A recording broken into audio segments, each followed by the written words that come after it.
ማዛር ምንድነው ያለ? ማዛ መሐመድ ለእስክንድርና ለኔ ይህን ስንታየው ቸኮል ነው ያሉ። ለእስክንድርና ለኔ ጥላቻ የመጣት ደምቢዶሎ ተማሪዎች ታግተው እነሱን የድጋፍ ሰልፍ ሊወጣ ብለው መጠው ብር ጠይቀው ነበር። እናም ያ መጠው ብር የጠየቁን የኛን ስም ለማጥፋት እንደሆነ ፖለቲካ ሊሰሩብን እንደሆነ ስላወቅነ ብሩን ሰጠነ። ለምን ብር ስማችን እንዳይጠፋ ብለን ነው ያለ።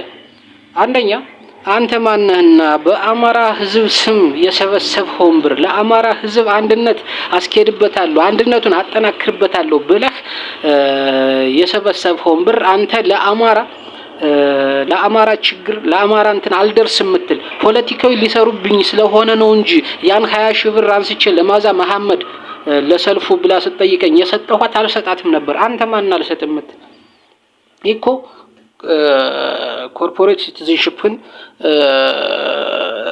ሰርቪስ ልታደርግበት ነው አይደል? ብሩ የምሰበስበው ከዲያስፖራም ከባለ ሀብትም ህዝቡን ልታገለግልበት ነው።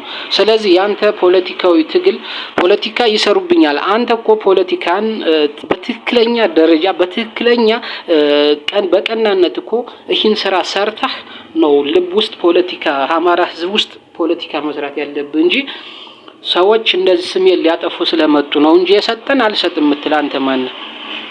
እሺ በጣም ራሳችሁ ምን እንደሆነ አላማችሁ ለአማራ ህዝብ ማዛ መሐመድ በላይ እናንተ ናችሁ። ስንታየው ቸኮልና እስክንድር ነጋ ባልደረስ